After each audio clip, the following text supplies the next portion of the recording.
Senhor presidente, senhores senadores, senhoras senadoras, quem nos ouve pela Rádio Senado, nos segue pela TV Senado, também pelas redes sociais. Eu queria estar nessa tribuna agora falando da situação lamentável que nós temos em relação à retirada de direitos do povo trabalhador, do povo brasileiro, que cada vez mais está se aprofundando, senador Paim. Agora recomeçaram com a reforma da Previdência e parece que estão vorazes para aprovar a reforma da Previdência, não bastasse já a aprovação da reforma trabalhista.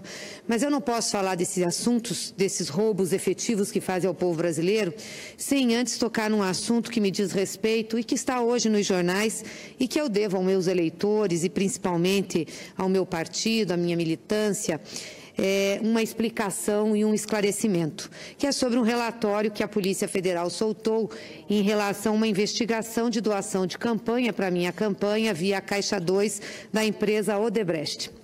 Eu queria começar com uma preliminar. A Polícia Federal soltou um release para divulgar esse relatório, um release para a imprensa, falando que encontrou indícios de que eu recebi realmente dinheiro ilegal. Tanto eu como meu marido e algumas outras pessoas estávamos em conluio para receber um dinheiro ilegal e mandou isso, remeteu isso a juízo para ser investigado. Eu pergunto por que a Polícia Federal soltou um release disso? Eu tenho que ter o direito de me defender, de me contrapor ao que eles fizeram e falaram. Lá na Polícia Federal não é o local. Então eu vou me contrapor e vou me defender no judiciário e aí vou mostrar a minha inocência, mas aí já é tarde, porque ao soltar o release e ao falar taxativamente que eu pratiquei determinados crimes, já me acusaram e já me condenaram. É muito ruim essa prática e ela tem sido persistente com a Polícia Federal. A Polícia Federal faz inquérito, investiga, não fica divulgando. Aliás, a mesma coisa com as delações que vazam. E no afã de divulgar rapidamente isso, porque eu devo estar incomodando muito, disseram que era para a minha campanha de Senado de 2014. Ora, senador Paim, eu não fui candidata ao Senado em 2014, fui candidata ao Senado em 2010. Então, o release já começa errado por aí. E eu quero deixar claro aqui que esse inquérito trata, como trata de várias outras pessoas, quando saiu a delação da Odebrecht, senhores lembram, tem uma lista de mais de 200 nomes. Agora eu fico impressionada por que o meu sempre é o primeiro. Por que sai primeiro a investigação em relação às acusações que me fazem. E aí é claramente parecido com as outras acusações de que seria a Caixa 2 de campanha, mas a doutora delegada insiste em concluir que eu pratiquei crime de corrupção passiva e lavagem de dinheiro. E eu queria falar um pouquinho sobre isso, porque para haver corrupção tem que ter pedido de dinheiro e em troca do pedido tem que ter sido oferecida uma vantagem indevida à pessoa que vai me dar dinheiro. Ora, em todo o processo, não tem uma fala minha com nenhum ser ligado ao Odebrecht. Eu nunca falei com eles sobre dinheiro para a campanha, nunca pedi dinheiro para a campanha. E nunca também dei a eles qualquer vantagem indevida, seja quando eu estava e estou ocupando o meu cargo de mandato do Senado, seja quando era chefe da Casa Civil. Aliás, isso resta claro. Pergunto, o senhor teve contato com a senadora? Não. A senadora lhe pediu ou lhe proporcionou algum benefício? Não. É uma coisa absurda, mas estão me acusando de corrupção passiva. Então, falta o fato. Aí não fosse pouco isso, estão me acusando também de que eu fiz lavagem de dinheiro. Ora, para lavar dinheiro, você tem que receber o dinheiro ilegal e lavar por algum canal legal. Como eles estão dizendo que foi Caixa 2, que me fizeram a doação fora daquilo que manda a lei eleitoral, não pode ser lavagem. Como é que eu vou fazer a lavagem de um dinheiro ilícito por uma forma ilícita? Ilícito continua. Então, não tem cabimento esse tipo de acusação. E eles estão acusando também meu marido, Paulo Bernardo, de que ele teria pedido o dinheiro, não fui eu, ele teria pedido, mas eles não sabem bem se ele pediu diretamente ao Odebrecht, ou se ele pediu através do Palocci, ou se ele pediu através do Edinho. Porque toda a minha relação de campanha foi com o partido em 2014, foi ao partido que eu pedi os recursos. Então, eles não sabem dizer isso, mas eles fazem isso porque eles querem dizer que este dinheiro doado em 2014 foi resultado da liberação de um empréstimo que o Paulo Bernardo fez para o BNDES em 2009, para o BNDES liberar para a Odebrecht. Ora, o Ministério do Planejamento não tem ascendência sobre o BNDES. Quem tem é o MIDI, que é o Ministério da Indústria e do Comércio. E segundo, se era um dinheiro liberado em 2009, não seria mais lógico, então, que eles me passassem esse dinheiro na campanha de 2010, naquela que eu disputei o Senado e me elegi senadora? Iam esperar até 2014 para me passar o dinheiro? É uma loucura o tipo de acusação e dilação que fazem. É um relatório de 70 páginas, cheio de rococó, citações de outros processos para tentar me incriminar. E o pior que isso, acusam também o Paulo sem ter ouvido ele no inquérito.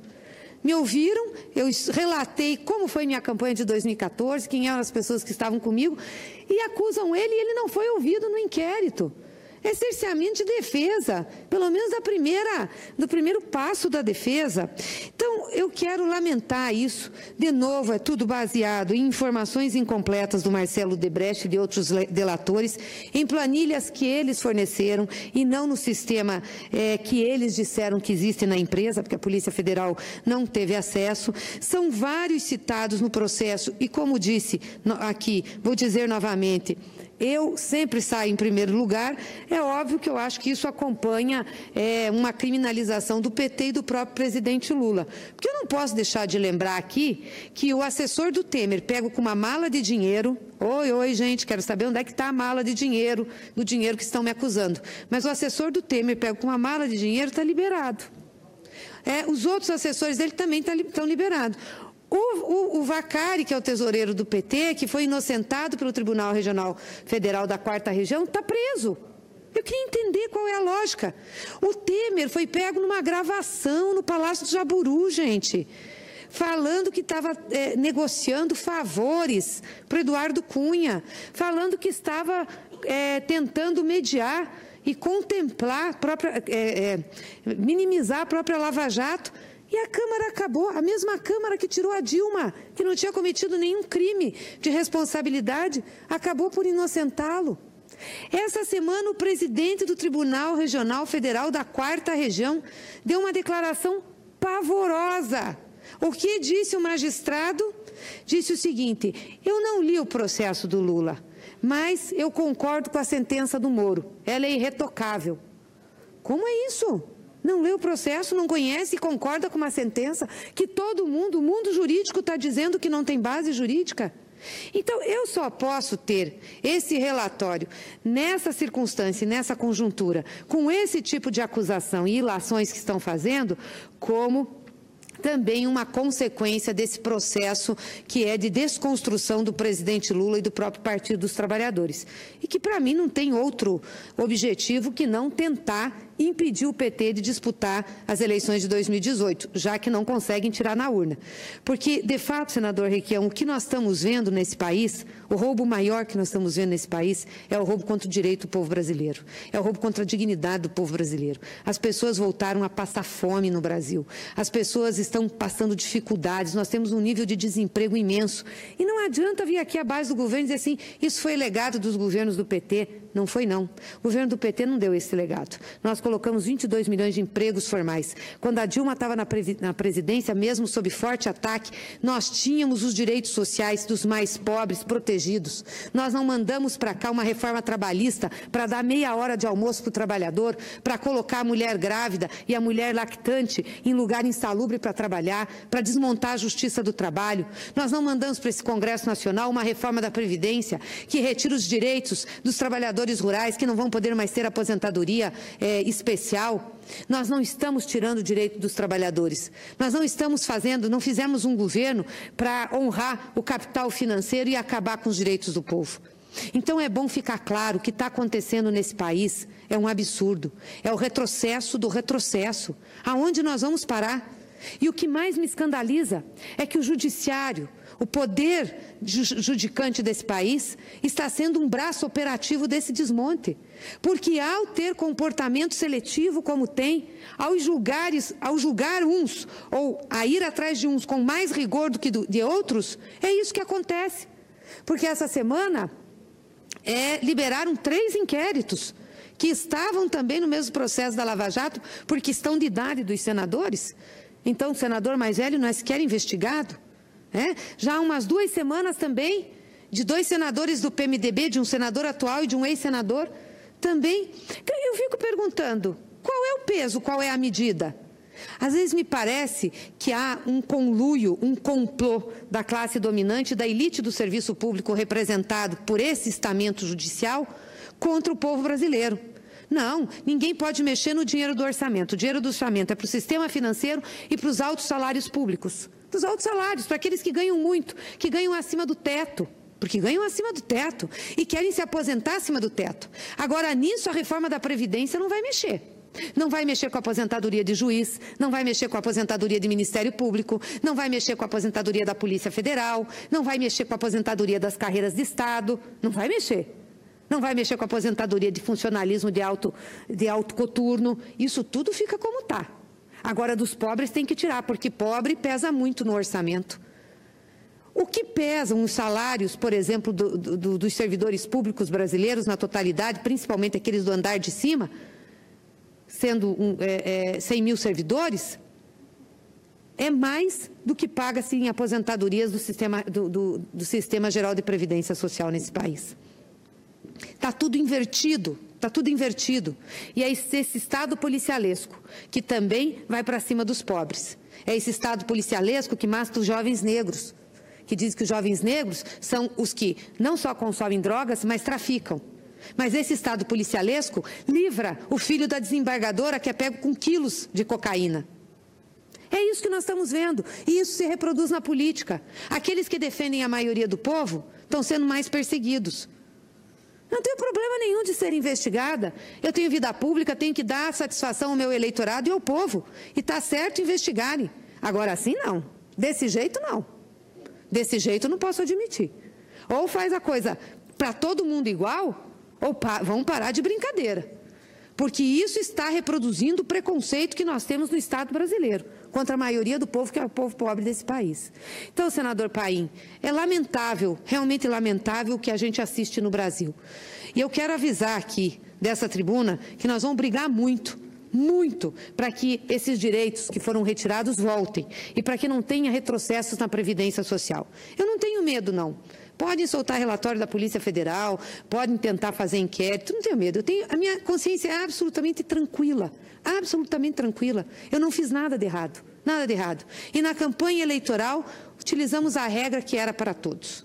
Então, não fiz nada de errado. Agora, não tentem querer me calar desse jeito contra a luta que nós fazemos aqui em defesa dos trabalhadores. Não tentem, eu não tenho medo. Não tenho medo da comissão de ética aqui, não tenho medo de senador que grita e bate na mesa. Não tenho medo, gente. Esqueçam. Medo é uma palavra que não consta no meu dicionário. Não consta. Porque eu vou lutar pelo povo brasileiro. Eu vim aqui para isso. Eu me formei na esquerda, eu milito desde jovem no movimento estudantil, defendendo quem mais precisa. E é por isso que eu estou aqui. E nós vamos continuar defendendo.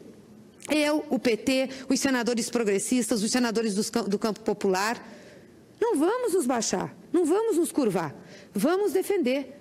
E essa reforma da Previdência, que é uma excrescência, não pode vingar, não pode acontecer, porque aí sim nós vamos matar o nosso povo. Aí nós vamos tirar o mínimo de proteção social, um primeiro degrauzinho de proteção social. É uma loucura como o Estado brasileiro, ou como a sociedade brasileira formada, né, com essa ideia de exclusão, pode ser tão mansa para ver as pessoas sofrendo e não reagir, né? O Brasil foi descoberto e, ao ser descoberto, não tivemos aqui um projeto de nação, mas exploração rápida, cada vez mais rápida para retirar as nossas riquezas e levar para fora. Ninguém se preocupou em formar uma nação. Depois nós tivemos 3 séculos de escravidão nesse país, aonde o outro não era sujeito de direito, não era ser humano, era objeto. 3 séculos. É muita coisa, gente. 3 séculos de latifúndio improdutivo, de concentração de terra. 3 séculos de exploração da monocultura brasileira. E depois disso, nos inserimos no capitalismo mundial de forma dependente e fraca. E o Estado brasileiro se formou em cima dessa desigualdade. Ele servia para empregar os filhos dos barões, dos senhores feudais, de parte da nobreza brasileira, que ia fazer curso, principalmente de direito na Europa, e quando voltava tinha que ser empregado, a coroa pagava. Por isso a gente tem essa casta no serviço público. Por isso que nós temos essa burocracia estatal que ganha muito e acha que está correto. E que fica brava e revoltada contra um Bolsa Família que dá R$180 para uma família pobre. Porque é essa cabeça, é a cabeça da exclusão, é a cabeça da desigualdade. Isso está entranhado no Estado brasileiro. Por isso que quando você consegue fazer uma coisinha diferente, senador Requião, a reação é violenta. É violenta. Foi assim com Getúlio. Foi assim antes de 64 e está sendo assim agora. Veja, nós subimos um degrau, gente, é muito pouquinho. Um degrau que foi combater a fome nesse país. A classe dominante, o establishment já não aguentou, já achou que isso é demais. Onde já se viu? Se passa fome é porque é vagabundo, não trabalha. Eles não têm capacidade de olhar se as pessoas têm as mesmas oportunidades. Se o filho do pobre, inclusive, come bem para poder estudar bem e ter oportunidade de ter bom trabalho. É claro que não. Mas isso é demais para eles. Pobre andar de avião, então, é uma ousadia. E foi por isso que reagiram. Para acabar com qualquer benefício aos mais pobres pelo Estado brasileiro. Estado brasileiro é para pagar serviço e dívida, é para pagar a dívida de ruralista que não pagou o banco, mas também pagar a dívida de banco com a União. É para pagar alto salário, é para isso que serve o Estado brasileiro, porque foi criado assim, foi criado com essa concepção. Portanto, a nossa luta é longa, a jornada é árdua. E muitas vezes, senador Paim, a gente pode não ganhar todas, mas nós não vamos desistir, não. Não pensem vocês que nós vamos desistir. Nós sabemos fazer corrida de longo alcance. Nós não nos cansamos, não. Nós vamos resistir. Assim como nós fizemos para chegar ao governo em 2003 e conseguimos mostrar para esse país que é possível fazer um pouco de justiça social. E eles levaram 4 mandatos para nos tirar. Tiveram que tirar num golpe, porque senão não tirava. Nós vamos recuperar. Recuperar e mostrar para o Brasil que é possível fazer justiça social, sim, que mais gente cabe no orçamento brasileiro, que não é só a elite, os 20% mais ricos, a classe média alta que cabe no orçamento brasileiro. Não é não. Pobre tem que caber, trabalhador também. E nós vamos lutar ferozmente aqui para que a previdência social não recrudesça, para que a gente não perca esses direitos. Eu sei que falo isso em nome da bancada do PT, do presidente Lula e de muitos companheiros aqui, progressistas, que sempre estiveram ao lado do povo brasileiro. Muito obrigada. Gleice, primeiro, cumprimentos pelo pronunciamento, brilhante como sempre. Se Vossa Excelência pudesse presidir, para mim passar para o senador Requião. O senador Requião está convidado a ir à tribuna, Vossa Excelência.